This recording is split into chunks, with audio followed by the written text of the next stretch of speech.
Okay. All of Rosh Hashanah, I was just trying to become nothing. Now I have achieved it. I love a rabbi with a sense of humor. It's just you want to start everything from zero, everything new. Is it right? That's right. Well, it's more than that. It's more that what's the container that can what container can hold the infinite light of God? Wow. Empty. Nothing. Nothing. Empty. Yeah. Nothing is the container of nothing can contain the infinite light of God. Yeah. So it's really, and it's important to understand that when we speak about nothing, we don't mean at all putting ourselves down, but we mean putting ourselves aside. There's a very big difference, a very crucial difference between these two. We were speaking about it actually on Rosh Hashanah during my service. So we were doing the Avinu Malkeinu, and the final Avinu Malkeinu, everyone's or favorite or almost favorite song, Avinu Malkeinu Chanenu. Right? We say Avinu Malkeinu Chanenu Va'anenu, be gracious to us and answer us. Why? Ki ein banu ma'asim, because we have no deeds. We have no deeds. So I asked the congregation, I said, is this true? Is this true that we have no deeds? Well, you guys came to shul. That's number one. I mean, that's very big. There are a lot more Jews who didn't come to services. You guys came to services. Here you are. That's a great ma'as. That's a great deed. And I said, furthermore, if you're a teacher and there's a student who you want them to improve, do you tell them you know nothing, you amount to nothing, and you're totally inept and incapable because you want to arouse their feeling to want to change? Does that sound like very helpful? I'm assuming that you probably have had teachers like that. I have. And I'm younger than many on the call. So I've had teachers like that, in the olden days. This was the method of pedagogy, right? Tell somebody how terrible they are so that they'll want to improve. But it's doesn't actually work in most cases. It can work. And I'm not saying it's counterproductive. It's counterproductive, but rather saying you have some deeds and you can do so much more if you apply yourself. That was the most frequent comment on my report cards. Yisrael could do so much better if he would only apply himself. That was what almost every teacher said. And paid attention, right? And paid attention, right? So, except with straight A students, what do you tell them? Well, and what do you want to achieve? Yeah. Right. What do you want to achieve with the straight A students? What do you want to accomplish? You want them to go beyond their capabilities. Right. So you have to challenge them. Yeah. Perhaps suggest to them that they should become mentors to some of the students that need help and find fulfillment in their work in that way. But I haven't found that for the Ben Sion has a question. Right. Well, I just want to tell you what I think of when we get to Ein Lanu Ma'asim. Okay, sure. I'd love to hear it. I think it means that we have nothing better to do than be here in shul. Okay, that's an interesting twist on it, right? Ein Banu Ma'asim. We've got nothing else but being right here, right now. Yeah. Okay, that's good. But that's not the simple pshat. That's not the simple meaning of the verse. So I asked the crowd, I said, what does it mean? What does it mean? Ein banu ma'asim, right? Asei manu tzedakah v'chesed, do for us righteousness and kindness, v'hoshienu, and save us, but because we have no deeds, I mean, that doesn't seem right. It certainly doesn't fit with everything we've been talking about, of doing teshuvah with simcha, with happiness, with joy. So one of the women suggested this idea that we want to reach a level of nothing. Ein banu ma'asim, we want to reach a level of nothing, because nothing is the container for the infinite. And when we put ourselves aside entirely and just be a vessel for God's graciousness, not because of anything that we have done or achieved, but just to be a container for God's graciousness. I thought that was very, very profound. And I think it's very important. We have to understand these words. We need to understand that we're not coming to say, like the old story in the shul, right? Because in Judaism, oftentimes the idea of self-deprecation and self-flagellation and putting ourselves down and making ourselves into nobody, this has been a time-tested thing. In fact, they tell the story of the rabbi that was walking around in shul before the high holidays, and he was like wringing his hands and walking with his back bent, and he was saying, "I'm nothing, I'm a nobody, I'm a worm, I'm so inadequate, I'm unworthy."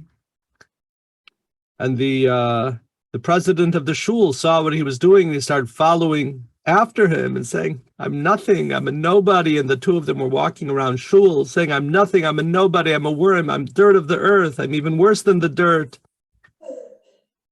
The janitor saw these two prestigious men acting in such a way, so he decided he would follow suit.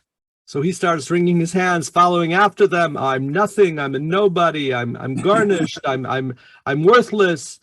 And then the president turns to the rabbi and says, "Look who thinks he's a nobody."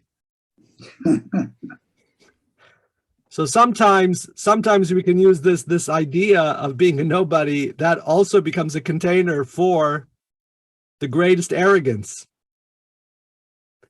So it's not putting yourself down, it's putting yourself aside. Boy, that's a lifelong task, putting ourselves aside. If you're married, if you have children, right? You have so many opportunities to do that. Because we get caught up in nonsense as human beings. Anyway, I wish everyone a Shana Tova. Wow, this is amazing, everyone. We're beyond Rosh Hashanah now. We've all, Baruch Hashem, God has granted us each, God willing, a wonderful year, a Shana Tova, to be written and signed in the book of life. And here we are with our bright, shiny faces to study more Chassidus. So, and today we will, God willing, conclude the mimer, conclude the discourse, which we started at the beginning of Elul, which is really all about Elul, but it's still relevant. We can still do the teshuvah that he speaks about, and we can still do the returning that he speaks about. And as I said earlier, doing the teshuvah with joy, with happiness. And I just on that theme, because I think it's been although it's not, it was more the Lubavitcher Rebbe's reframing of teshuvah for our day and age that we were talking about, right? Whereas the Alter Rebbe definitely is an advocate of bitterness at certain times, at certain places, feeling bitter for our sins, which is, again, that's mainstream. That's everybody agrees with that. But in our day and age, the Rebbe says the way to do teshuvah is with happiness, with simcha, and thinking positive. And that doesn't mean that we don't introspect. And that doesn't mean that we don't have remorse, but we have remorse. Let me give you an analogy, okay? Let me give you an analogy. And with this analogy, I think we'll understand the idea of teshuvah with joy and the teshuvah with happiness. So let's say you have a fellow in a yard, and he has made let's say it's a prison, okay? It's a work camp. And he's got to pick up these heavy weights, and he's got to take these heavy bricks and carry them from here to there. And he's lifting them up, And each time he lifts up one of these heavy bricks, what does he say? Oy vey.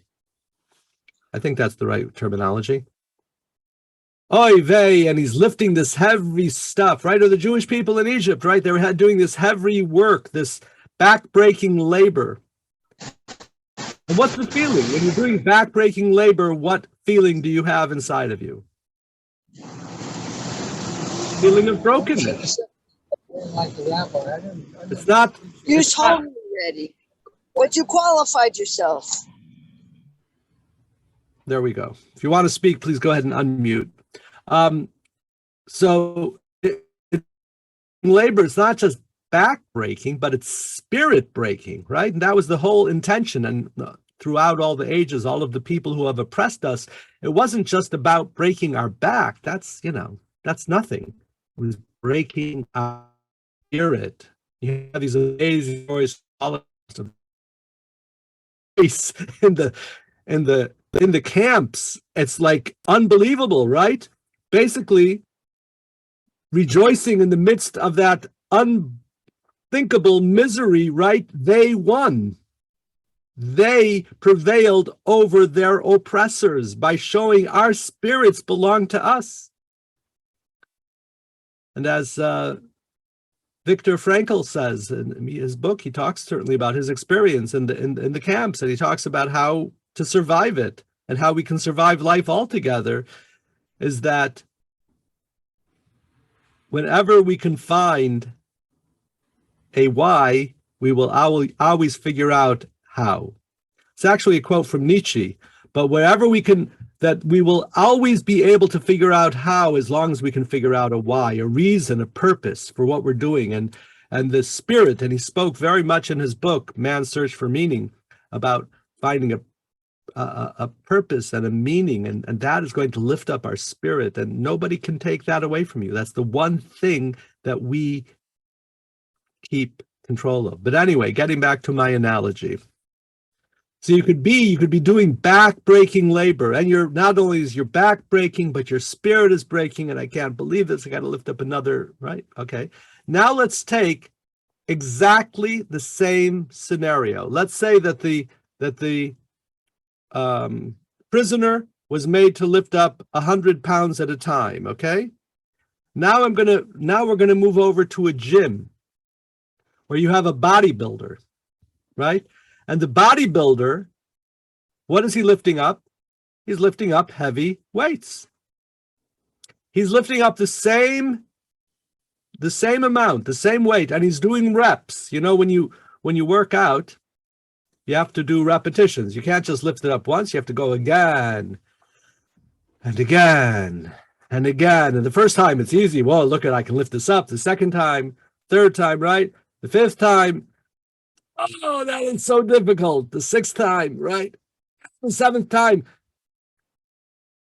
The weight and the difficulty is more difficult than the guy in the prison yard. But what is his spirit?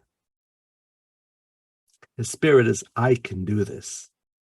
I am becoming stronger through this. So you have the exact same physical arrangement in terms of how much they're lifting, but the frame around it, right? He's doing the back-breaking labor, but his spirit is not broken. His spirit is uplifted. He is so proud of himself. Look at what I'm able to achieve. Someone's lifting weights in the gym. They're not thinking, oh, I have to do this. I can't believe I've got. No, he's happy to be able to do it. You understand?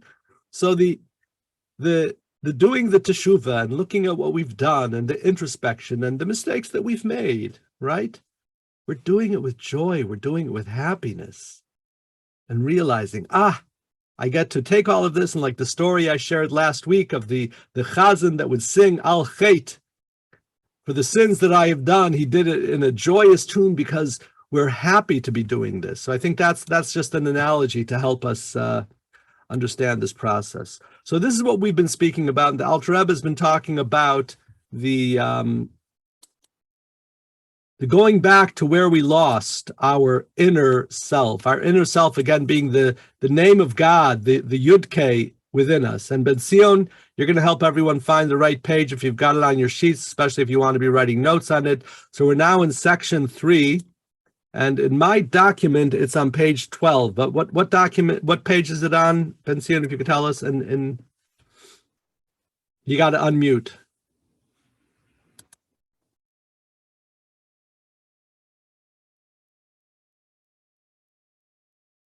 It's probably around page 10 in yours.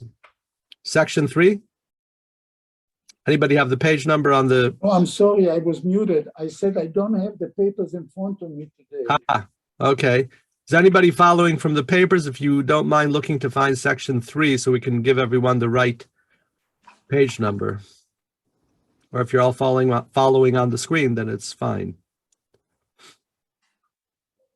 Nope. All right. So we're going to go further here. So now the Alter Rebbe continues to complement the spiritual power of the service of Teshuvah described above. Each person must seek an additional course of action for the sake of his soul. Okay. The service required is alluded to in the following passage. This is, again, a passage from Shir HaShirim, Song of Songs from King Solomon. So the verse goes like this: in the marketplace and the streets, I will search for the one whom my soul has loved. When I found the one whom my soul has loved, I held fast to him and did not let go of him until I brought him into my mother's house and into the chamber in which I was conceived. What does this mean? What is this referring to? And how does this apply to Teshuvah? The Alter Rebbe is now going to explain. Well, we said above that the search is carried out in the marketplace and the streets, in the place where the loss occurred, right? If you lost something, right, as our loved one will always tell us, well, where did you leave it last? So when we lost our inner divine spark, we lost it someplace in the street or in the marketplace, not in the shul. We didn't lose it in shul. We didn't lose it in the study hall. We lost it, we may have lost it in front of the computer or in front of the television set or some other place. So we have to go there, and the Alter Rebbe spoke about the fact that we have to make an accounting of the things that we did, and again, now with the reframing of the Rebbe, and to joyfully do teshuvah for it and let go of it and say, Hashem, you're going to help me get through this in a positive way. But we have to go to the place where we lost it. We have to think about the things that we did, the wrong things that we did, not in a putting ourselves down kind of a way, but in a thinking positive and it will be positive kind of spirit. Now the Alter Rebbe tells us a very important point. Nevertheless, even when the search is successful, and through Teshuvah you find the lost object. So we're looking for, he started off beginning, the whole mimer, this is bringing it back to the beginning. Elul is Aleph Lamed, that's the name Kel, that's the name of God that is within us in the name Yisrael. And that is an extension, an expression of the 13 attributes of mercy. That is God's unconditional love for us. And when we feel that level of love, then we're always going to be doing the right thing because we feel God's love and we only want to reciprocate by doing the proper thing. But that becomes lost. That name of Kel within us, that Aleph Lamed becomes lost. And we do the Teshuvah the Alter Rebbe has been talking about. So now we find it. And thus identifies with his inner godly potential. So here's the problem. The light of God will not be maintained without vessels. So we could find that Kel, we could find that light, but we have found the light. But here's the so important thing. You need a container for that light. You need something to hold on to and to contain that inspiration, that return, that teshuvah, that deep, profound feeling of God, I'm back to who I really am. Sometimes we have our ups and downs in life. We have the times when we when we feel really connected, and we have the times that we feel disconnected. So now we're at the transition. Now we're feeling really connected. And sometimes in life we can say, I feel it. Wow, Baruch Hashem, I'm going to services. You know, it's my daughter, I told you last week, I think my daughter just got engaged, Baruch Hashem. And it was just her birthday on Rosh Hashanah. It's her 22nd birthday. So I called her up. I called her after Yom Tov. And she said she just had the most amazing experience for Rosh Hashanah. Davening in a yeshiva that's basically a Baal Teshuvah yeshiva. A yeshiva of people who have come back to Yiddishkeit, right? They're freshly back to Yiddishkeit. They're maybe a year, 2, 3 years, but it's all an environment of people who are getting back into this. And she said it was the most uplifting experience. Unfortunately, there was the Baal Tshuva in Shul who was davening, and he was like so into it, so intense. And one of the other fellows says to his friend, he says, "Don't worry, he'll get over it." Unfortunately, sometimes we get used to davening, and it becomes we just do it in a perfunctory way. We just go through the motions. We say the words. We might have a thought here and there. That's unfortunate. We should always be realizing the great gift of tefillah and be. But anyway, so we did teshuvah. The Alter Rebbe says we did teshuvah, right? We did the repentance. There's this great light shining in, and we feel reconnected. But you gotta have a container for the light. Now, spoiler alert, I'm going to tell you what that container is. That the Alter Rebbe is going to lay out over here, and he's going to show through the verse, but I'm going to give you the very simple answer. The container for that light that Alter Rebbe starts off with, container number 1 is Torah.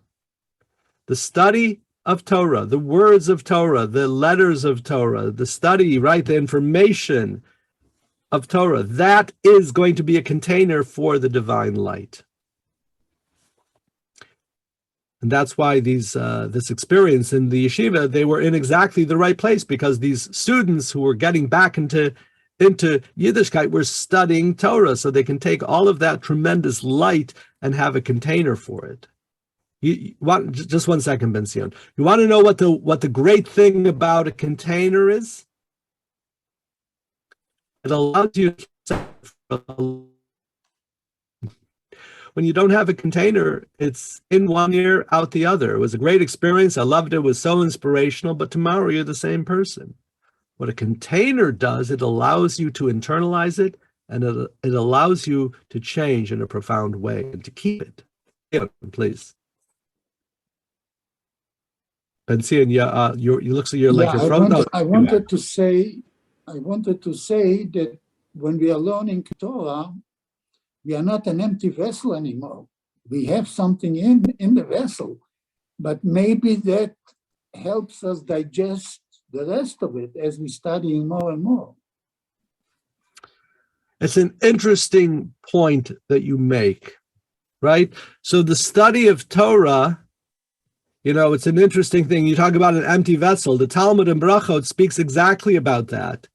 It says, generally speaking, it says, an empty vessel contains, and a full vessel does not contain. But when it comes to the study of Torah, when you're a full vessel, that's when you contain. Right? Because you have the information, and now you can contain something. And it's a very good question that you ask. Let me offer a possible solution. Is that what Torah does is it gives us a mizgeret, it gives us a context of life, of God, of reality. You understand? So that's the kind of container. There are different types of containers for different things, right? When you want to contain a liquid, you need a cup, right? When you want to contain a radio wave, you need a receiver, right? When you want to retain a cell phone, the cell phone wave, whatever it's called, right? The cell phone, internet, right? You need the wires of the internet. You need the information in the computer that's going to take it, right? When we talk about containers, sometimes it's it's tricky because container has got to be empty. Well, not necessarily. Container sometimes is a circuitry that allows you to now contain the information, but it's not empty. It's specifically a circuitry with very specific information that allows you to now take that information. Right? Yeah, I wanted to say that God gives chokhmah to those that have chokhmah. Oh, isn't that too bad? Sometimes Well, we should give it to those who don't have it. when they talked about Bezalel, picking Right. Bezalel, they said, he gives chokhmah to those that have chokhmah. And yeah, that's V'lev kol that's the chacham. same as having Torah, Right, that's the verse of V'lev kol chacham lev natati chachma. Right, if he's a chacham lev, then natati chachma. I'm going to give him chachma, the wisdom. Right. If you have chokhmah, you can contain more chokhmah. Right. So I think to understand it in regular terms, what the information of the Torah is giving us a context. It's giving us a worldview, and in that worldview, we can take that light and make it real. And that's why it's not an empty vessel necessarily, but it's a vessel because we get the divine information, and that allows us to now internalize the light of Teshuvah.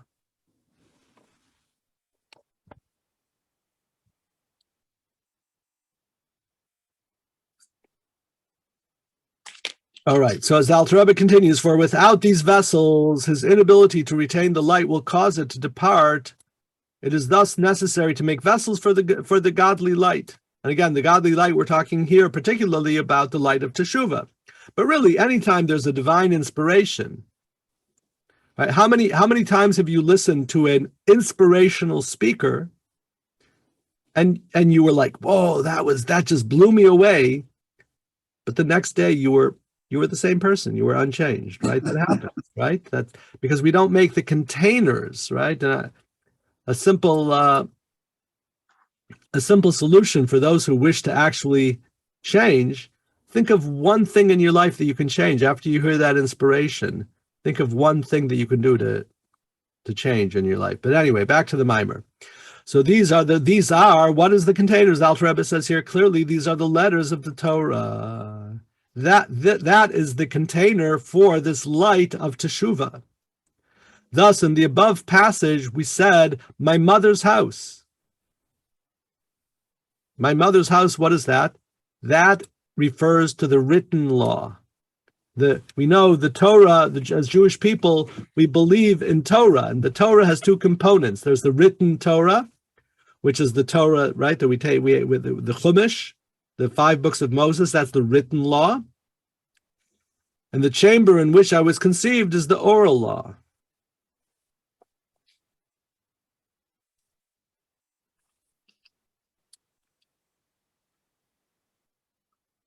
I'm not sure why one refers to one. The chamber in which I conceived that's understandable, because the idea of conception is you take one cell, and from that one idea you can build and build and build and create a whole human being, right? And the same way, the oral tradition, we can take one letter in the Torah and derive from it so many things. Whereas the story related in the Talmud that Rabbi Akiva, from just a serif on top of from the serifs on top of the letters, he derived piles and piles of Jewish law. So that's similar to the idea of going from conception to a multi-cell organism, to a fetus, to finally to a full-formed human being. So that's the expansion of the oral law. But that's the idea. The idea here, my mother's house and the room in which I was conceived, this is referring to the two aspects of Torah, the written Torah and the oral Torah. This concept is clarified by the verse, God, your Lord, is a consuming fire. Just as a fire cannot take hold except through a wick or another entity. If you're having a fire, the fire has to have fuel. Well, here we're not so much necessarily talking about the fuel, we're talking about the igniter, right? When you have a candle, you have the fuel would be the wax, right? But you have to have an igniter. You have to have something that's going to connect the flame to the fuel. You know, you're not going to send, you can't, you wouldn't be very effective to set paraffin, to set wax on fire, right? You need something that's burning, an igniter, right? And that's what we're talking about. You need something to hold on to that flame. So just as fire cannot take hold through a wick, except through a wick or another entity, it could be a piece of wood. We have in California, you guys have hurricanes, we have forest fires. We have all different kinds of miba ruach umiba esh. Some are umiba mayim. You guys have the ruach, the wind and the water. We have the fire.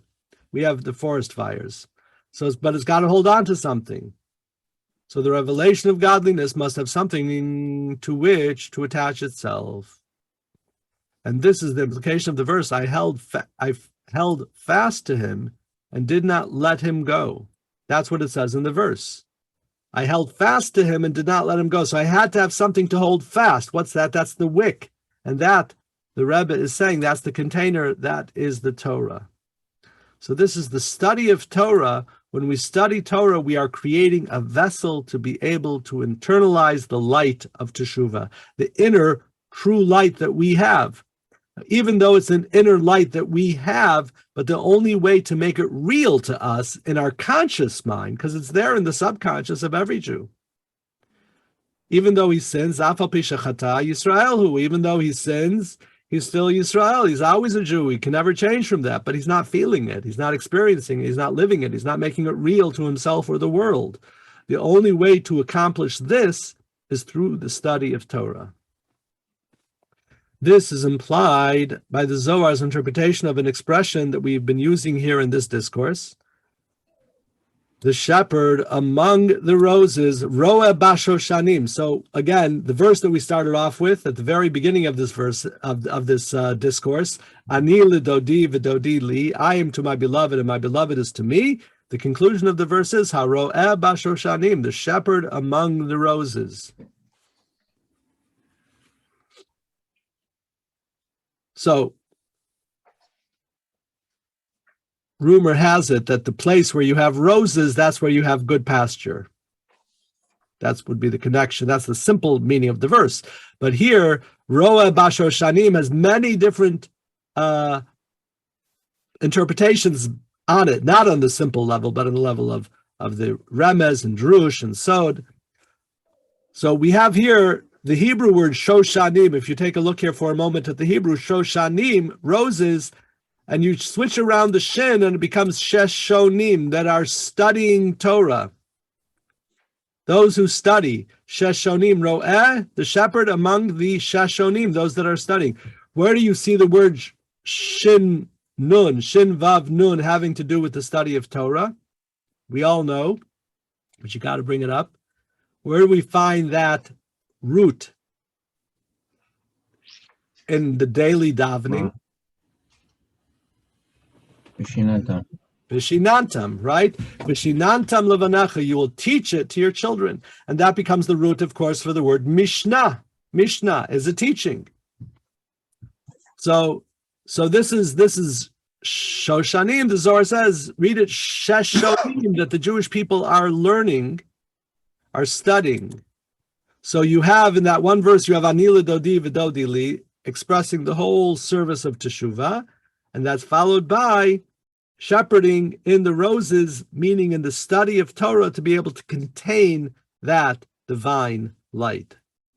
And now the Rebbe is going to explain the idea of a shepherd in a very interesting way. Rabbi, I had a question. Sure, please. Is there a connection between the shepherd among the roses and the roses among the thorns?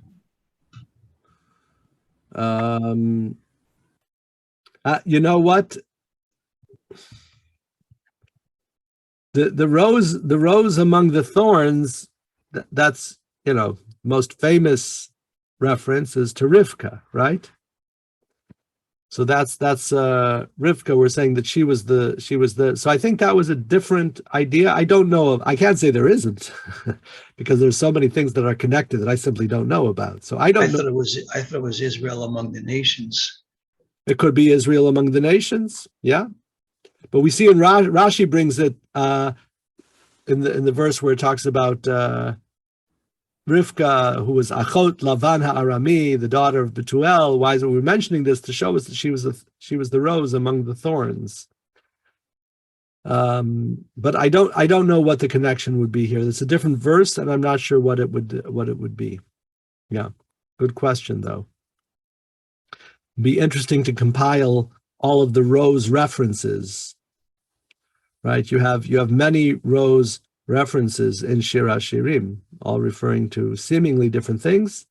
It's very, and in fact, there's a great rabbi who wrote a book called The 13 Petaled Rose. That was Rabbi Adin Steinsaltz, Olav HaShalom, who wrote this book, The 13 Petaled Rose. It was one of the first books on Kabbalah to really explain what the idea of Kabbalah is. But it's related to this whole concept. Now, I don't know if he goes into the idea of the rose among the thorns there. So there, so anyway, short answer, I don't know. I don't know the connection. Now the Alter Rebbe explains the idea of the shepherd. The word shepherd is used since through the study, the Jew becomes like shepherd, so to speak. As our sages say, the people of Israel sustain their Father in heaven. So we are mefarnes, we, so to speak, give God in heaven parnasa, we give him sustenance, which is altogether an amazing idea. But this is, again, the sages say that when we study Torah, we're giving God sustenance. And that's the idea of the rose shepherd, the shepherd among the roses. So he's learning Torah, and through the study of Torah, you are creating divine sustenance. Sustaining God, if we're allowed to say such a thing. But I think that's exactly what it says, right? Israel sustained their Father in heaven. That's exactly what it's saying. So through the study of the Torah, which embodies God's will, okay? So we all understand that the Torah is an embodiment of God's will, his ratzon. And ratzon, the will, is considered one of the deepest elements of a person or of God, is his will. So the divine will becomes manifest through the Torah. That's why the Torah becomes the conveyance of the 613 mitzvot, which are God's will. So the study, through the study of Torah, which embodies God's will, the Spirit brings a spirit and draws to it that spirit, causing the inner aspect of God's will to rest and be revealed within the individual concerned. So when we are able to, let me put this into English. When we study Torah, we arouse God's will, internal will, and that will of God that we are invoking or evoking arouses the Spirit of God within us. Our own spark of God, our own Yisrael, our own Aleph Lamed that's within us. So when we study Torah, which is God's will, that has the power to evoke the divine spirit that is within us. And that's what he brings that verse, that a spirit brings a spirit. Ruach aisi ruach. It's actually, I think, an expression in the Zohar, that when you show a certain emotion towards another person, you draw out that emotion in that person himself, right? With love, you can show a loving kindness to a person, that person's going to feel a loving kindness towards you. We've all seen it in the opposite direction, that when you're showing a miserable face to somebody, you are sharing, the person is going to respond, usually with misery. But the point is, when we study Torah, we're evoking God's will, God's inner spirit, and that arouses our inner spirit. The level of the inner, and again, going back to the internal aspect of our very own neshama. To illustrate this concept, when a person eats, his soul becomes connected to his body, causing the faculties of his soul to be expressed within it more powerfully. Okay? Well, let's just understand that simply, right? So when you eat, you get energy, right? That food turns into glucose through the Krebs cycle. It turns into energy in your system, in your bloodstream, that goes into your muscles, that goes into every single cell of your body to give it energy. And that energy now allows the soul to express itself in even a greater way. Similarly, the people of Israel, excuse me a second.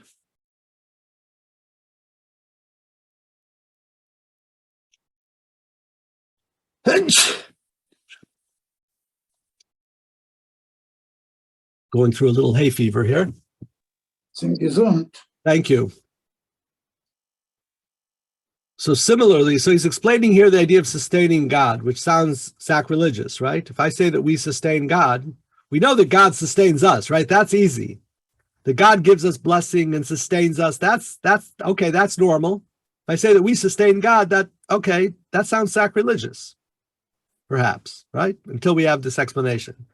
So the Alter Rebbe is explaining, when we eat, what we're doing is we're allowing the physical and spiritual to connect strongly. What happens when a person doesn't eat? They feel weakened and their soul is not felt. Their vitalizing soul is not felt within their body, and thus their soul altogether is not so connected with their body. A person continues to not eat, eventually the body and the soul will detach entirely. So food is the connector that gives the body the strength to be able to hold on to the soul, to bring together the physical and the spiritual. So similarly, the people of Israel sustain their Father in heaven through one's involvement in Torah and mitzvahs, which are God's will. The Spirit brings a spirit and draws to it a spirit, causing the radiance of the sublime will to rest and become manifest within him with a shining countenance through the letters of the Torah. So what we're talking about over here, sustaining God, means that God is able to manifest himself in the physical world.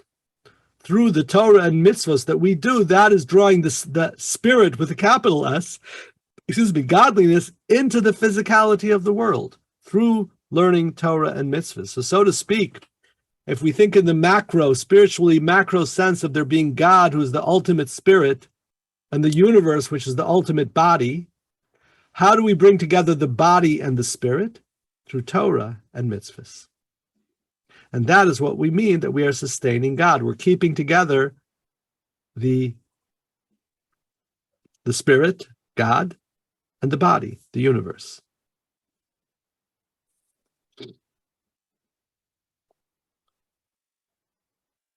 So far we have, getting back to the idea, so we have one container for this great light of Teshuvah that we have brought about. One container is Torah.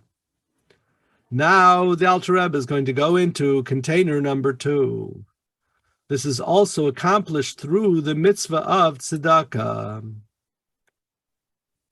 So we can also accomplish this container through tzedakah, through charity. The attribute, and I know, David, that that's not the proper translation, but we're going with it anyway. The attribute of chesed, kindness, which is the external manifestation and vessel that can contain the qualities of light and love, which are its inner dimensions.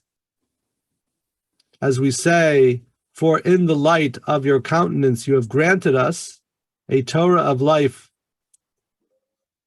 and the love of kindness. That's a lot. Let's read that again. So basically, we have the divine level of kindness. The divine level of kindness is God's light and love. The Alter Rebbe says in Tanya that you take the word or, here we'll,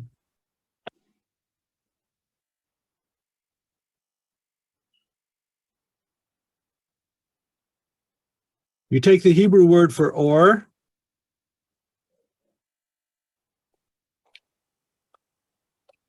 equals how much? What's the numeric value? 207. 207. Very good. One less than your name. So it's your name with the kolel, Ben-Zion, right? It's 208. So or times, whoops, let's see if we can get a times symbol here. Well, I'm not going to. 207 plus 207 equals 414. 414, the Alter Rebbe says, is the same numeric value as ve'ahavta, and you shall love God. So that's 400 is the tough, 7, 8. Am I missing one? Hey, 8 plus 6. There you go. It's 400 plus 6, 1,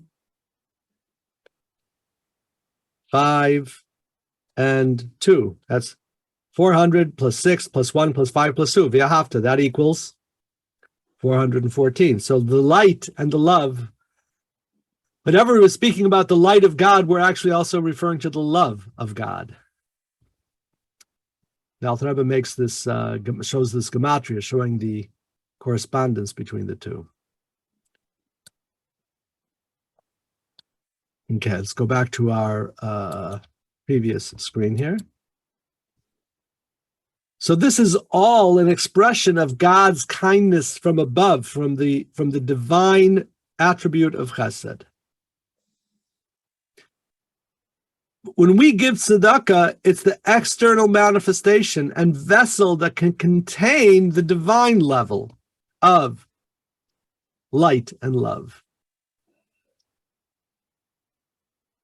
which are its inner dimensions. And that's why we say this in the Sim Shalom, Ki be'or panecha, with the light of your countenance, natata lanu, you have given to us, Torat Chaim, a living Torah, ve'ahavat chesed, and loving kindness, the love of kindness. So all of these things become containers. Tzedakah, the chesed that we do, the kindness that we do, and the Torah that we learn become containers for the divine level of this chesed. The explanation is that the light of God's countenance has two mediums, Torah and kindness. Through Torah, the study of Torah, and through our acts of kindness, through which it is drawn down to this material realm as clarified above.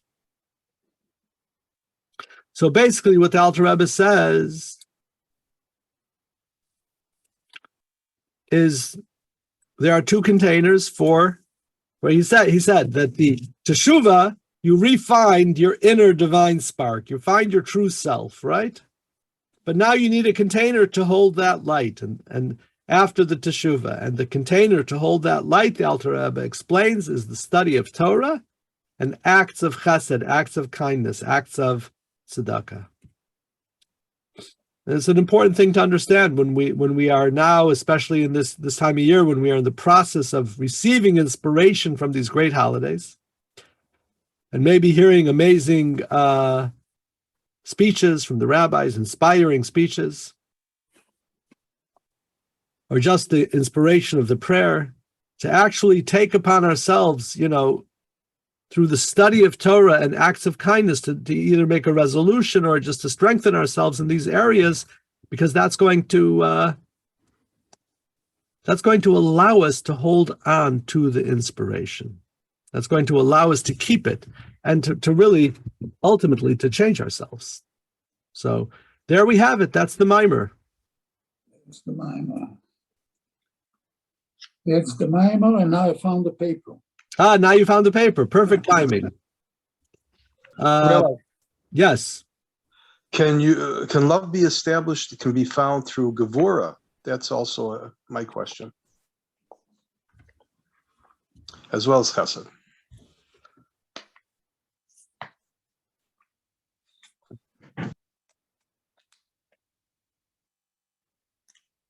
How would you propose that to happen?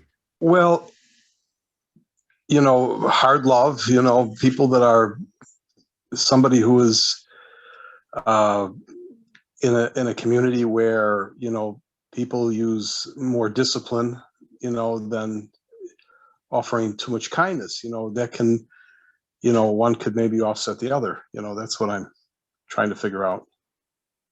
I've seen this before in places in New York. I don't want to say specifically where, but I've seen, how, the Kinderlach, the children of a lot of these certain specific groups, they're very hard with them, and they feel that that's a way of bringing out enlightenment in that person. Right. It's a very good question. Listen, let me give you an example. As you're describing this, a person there's the person who you've met, the love of your life, and you know that they love let's say a particular product, a piece of art, right? You're going to go and find that exactly the right piece of art for that person, right? You're going to be so careful and so exacting, and that's really a component of gevura, of looking to make it perfectly just so, right? Or if that person likes a particular meal, you're going to make it exactly, you're going to be so, right? Everyone always says, oh, what's the secret ingredient? Boy, that tastes so good. The secret ingredient is love.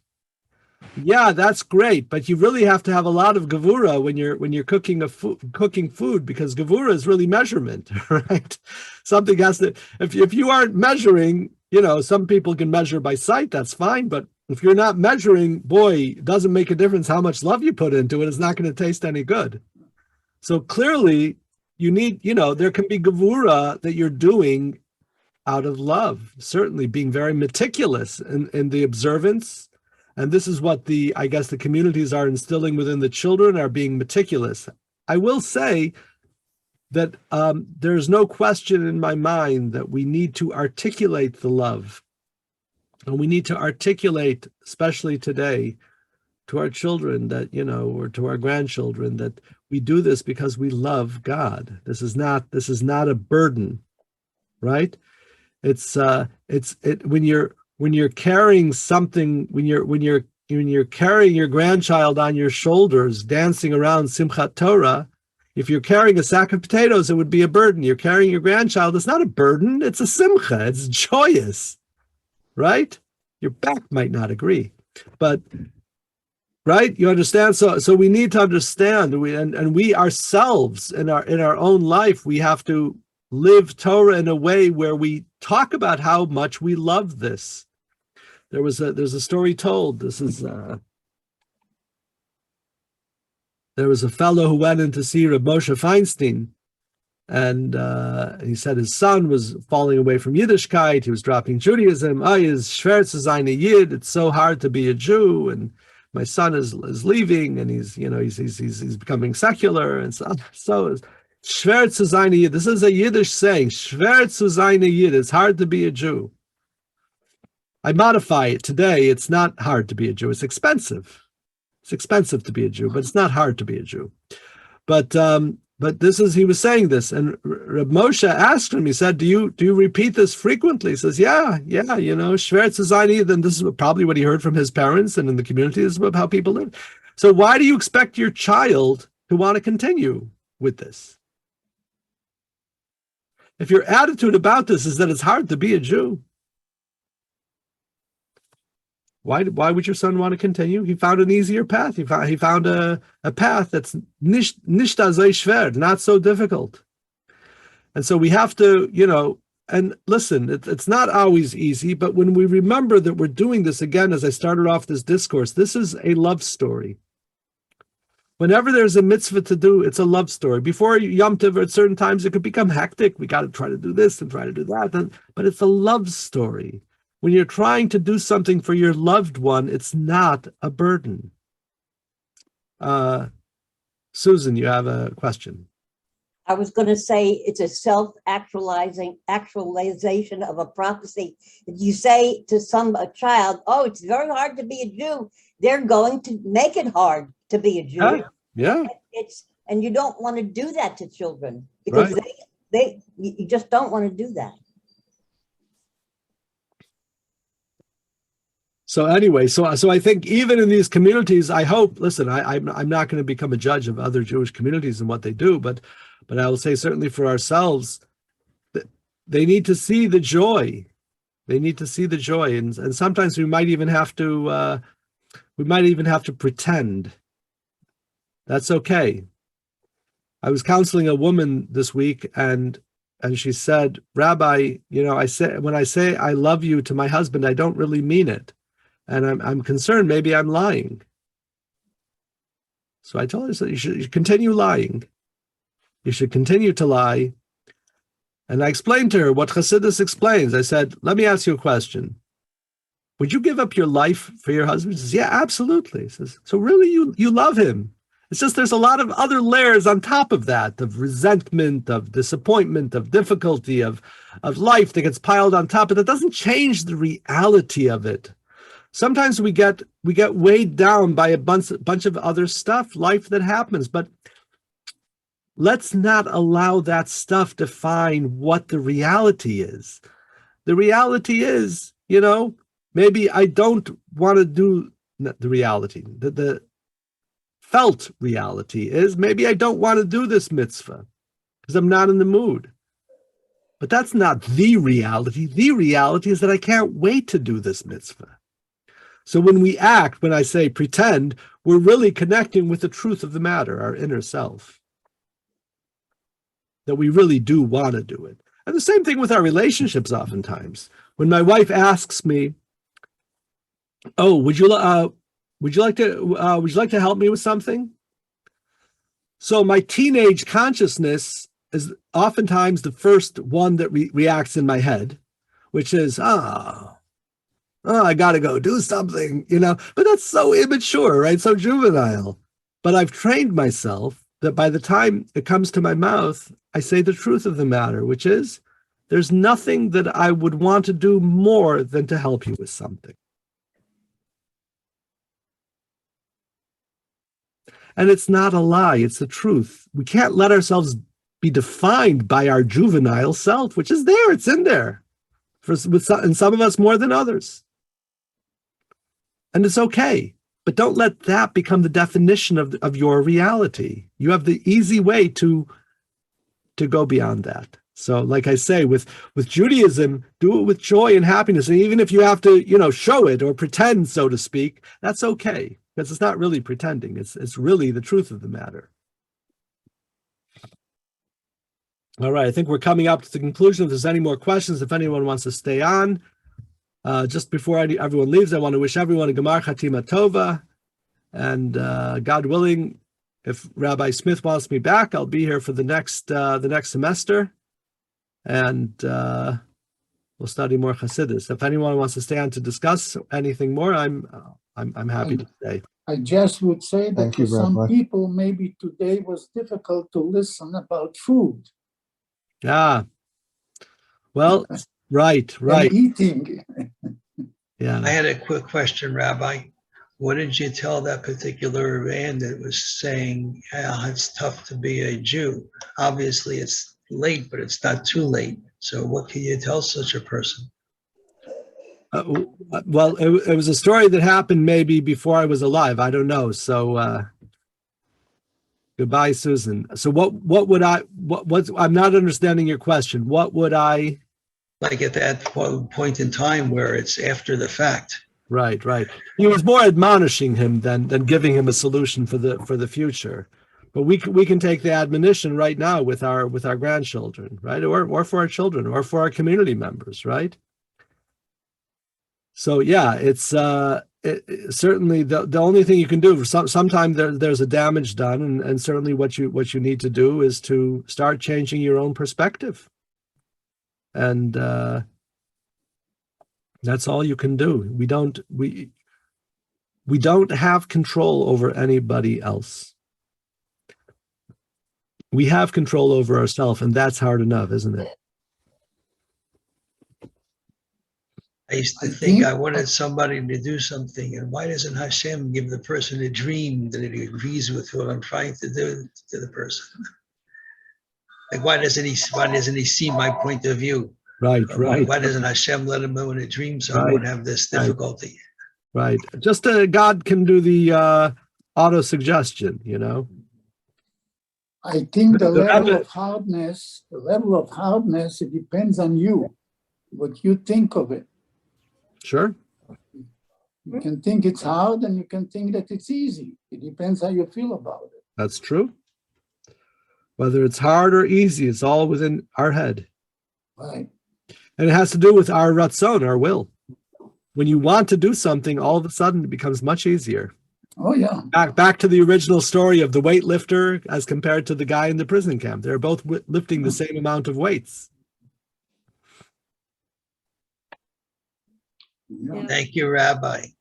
You're very welcome. We should have a very good rest of the week, a wonderful Shabbat Teshuvah, Amen. and an uplifting Yom Kippur. An easy fast for those that are fasting. Same to you, Good Rabbi. Thank good you. and sweet year to everybody. You Rabbi, too. I have a quick question. Yes. Not particularly profound, but I think a practical question, and that is when we talk about learning Torah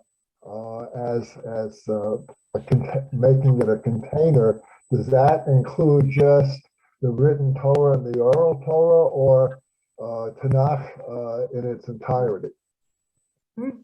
It includes anything that you'd be required to recite a blessing of learning Torah over, which is going to include the esoteric and Chassidus and Musar and the Tanakh. It includes all of it. So the Alter Rebbe specified the written and the oral, and that really, and elsewhere the Alter Rebbe goes and really tells us in chapter 4 of Tanya, the Alter Rebbe says the 24 books of the scripture, they are all the same, you know, in terms of this idea here, they are all the letters of all of these books are the containers that we're trying to make.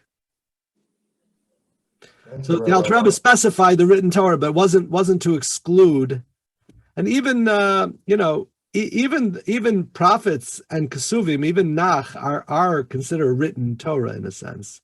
It's not the written law, but it's the written Torah. It's the Ketuvim. They're right. That's in the name itself, Ketuvim, written.